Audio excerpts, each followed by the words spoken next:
The views expressed on this program do not belong to LSU, the Manship School, Tiger TV, Mike the Tiger, or any other being. They are the absurd creation of writer and host Travis Cobb, so sue him, lawyers.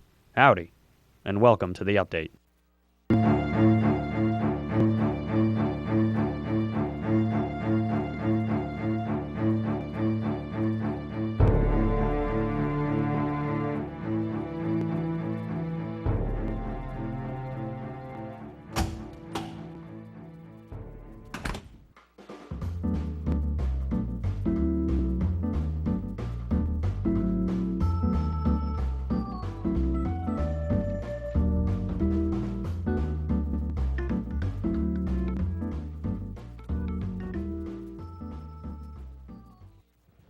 Hello and welcome to the update. I'm Travis Cobb. We've been having some rough weather recently. I myself have been holed up here in Hodges Hall awaiting the wrath of Tropical Storm Karen. It's been a hectic couple of days, but I think I'm going to make it through. No storm can prevent the update from rolling on. Wait, what's that? There was no storm? You mean I could have gone home days ago? And no one told me because they thought it would be a funny prank. Oh my. I could have shaved, you inconsiderate coworkers. All right, moving on. $8 poncho, hand-me-down suit, I keep it classy. All right, it's a lot harder to take off than it looks. Anyway, we've got a lot to get to today. Breaking news? There is no breaking news about the government shutdown. It's been a week now, and the only government tradition that hasn't slowed is the blame game. Well, what I say is that the president hasn't been willing to negotiate. We want to. We've sent bills over to the president. We've said, let's sit down, let's have conferees come together, and it hasn't happened. This isn't some damn game. The American people don't want their government shut down, and neither do I. Could end in about half an hour if they call the vote. And the House did not want this shut down, and we believe their my way or the highway mentality cannot be sustained. The American people don't get to demand ransom in exchange for doing their job. Neither does Congress. They don't get to hold our democracy or our economy hostage over a settled law. Whether it's Congress blaming the president or the president that's blaming Congress, I mean, they're doing in Washington the one thing we can always count on them to do, and that's make us angry. No, we're not angry. We're just disappointed.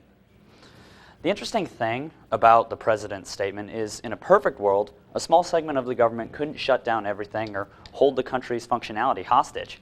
But they're doing a really good job of it anyway. I mean, isn't there something really important coming up we're going to need to unhostage ourselves from? We've never gotten to the point where the United States government has operated without the ability to borrow. It's very dangerous. It's reckless because the reality is there are no good choices if we run out of borrowing capacity and we run out of cash. It will mean that the United States, for the first time since 1789, would be not paying its bills, hurting the full faith and credit because of a political decision. The debt ceiling historically has been among the best leverage that Congress has to rein in the executive. See, did you catch that? How it all became a political thing instead of a debt ceiling that's been raised? Quite easily, I might add, under Republican and Democratic presidents many times. But hey, I'm all for being open to negotiation. After all, we're all reasonable people here. Let's not write off what this man has to say based on rhetoric. Let's look at the numbers. Great historical precedent. Since 1978, we've raised the debt ceiling 55 times. A majority of those times, 28 times, Congress has attached very specific and stringent requirements. Oh, sorry, I missed the end of that. I'm just doing some math over here. 28 divided by 55, that's just over a majority. All right, I just made it, Ted. But that also means in that time frame, 27 times the government has seen no need to add complications to making sure we don't default on our debt. With everything else going on, does this need to be another economic stress test? Debt is a difficult issue and won't be solved by sound bites on political shows. But the debt ceiling has nothing to do with increasing the amount of debt we already have. If the debate keeps going that way, we could be headed straight for an economic storm. And I don't think my poncho is going to cover me from that. When we come back, I'll be looking at a Texas problem that's put the nation to a stop. Missing the mark is next. Welcome back to the update. This week's Missing the Mark is looking at Senator Ted Cruz, though the proper TV format doesn't allow me to go on for 21 hours, so I'll try to do my best in this 3-minute span. Yes, since Ted Cruz's filibuster against nothing, the federal government is in power save mode, and gridlock rules the day. Well, that last part's always been the case. But let's look into Ted Cruz and find out his whole reason for standing up in the face of reason and leading a do-nothing Senate into doing more nothing. I agree this thing's going to collapse, but in the process of collapsing, it's going to destroy the private health insurance system. You've got hundreds of millions of people who right now have private health insurance that is jeopardized by Obamacare. So when it collapses, I don't want it to destroy the health insurance we have now. That's interesting logic from Cruz. I believe this is going to collapse, therefore I stand up to a majority of the nation that opposes a shutdown and a cutoff from federal funding for the program so I can get a win for my party. But if you ask him, that's not what this is all about. I didn't say Republicans will win this. Listen, I think career politicians in both parties have been part of the problem. What I said is the American people are going to win. All right, I'm just going to go bring some numbers into this one. Come on over here. All right. A CBS News poll says that 72% of Americans are against this shutdown. That's a majority. In that same poll, among Americans who don't like the Affordable Health Care Act, 59% disapprove of the shutdown. But the shutdown isn't what Ted Cruz wanted in the first place. We need to deal with the fact that a significant percentage of the government is shut down because Harry Reid and President Obama have refused to negotiate. I can't imagine why they wouldn't negotiate on this. You try to slash the largest accomplishment of a presidential term, passed through an elected House and Senate and approved by a Supreme Court by throwing a legislative fit, and you expect a do-over? There's two things America doesn't negotiate with: terrorists and tantrums. I think the worst part is that Cruz really thinks we'll believe it's not about trying to score a victory for Republicans instead of Americans. Just listen to one of his colleagues. I think if we keep saying we wanted to defund it, we fought for that, but now we're willing to compromise on this, I think they can't. We're going to win. I think, well, I know we don't want to be here, but we're going to win this, I think. Okay, hold on. Can we go back to that footage real quick? If you just take a look. Mitch McConnell's face at the end of this is quite priceless. Oh, it doesn't look like we have that. Well, oh, here we go. All right, just look at his eyes. You can tell. Oh, shoot, my mic is on. Could anyone look more uncomfortable talking to Rand Paul anyway? Well, all right.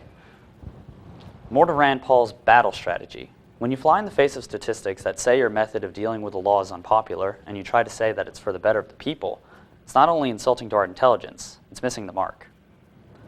Coming up, I sit down with Courtney Brandabur to talk about a documentary you'll want to see. Stay tuned. All right, we're back here with Courtney Brandabur. Thank you so much for joining us. And I hear you have a new documentary that you're trying to talk about. It's about women, education in impoverished countries. Can you tell me a little more about that? Yes, well, it's basically the best movie you'll ever see, ever. It's called Girl Rising, and it's all about raising awareness about education for girls in impoverished nations who don't get the same opportunities that we do here. Okay, so what sort of things can you expect to see in this movie? Well, besides some fresh-to-death cinematography, there's some really inspiring stories, and I personally like the film so much because it does a really good job of presenting realistic statistics without sort of making you feel really, really sad. Mm-hmm. It makes you feel inspired. And that's part of the whole, you're also a big part of Girl Warrior, this project. Yes.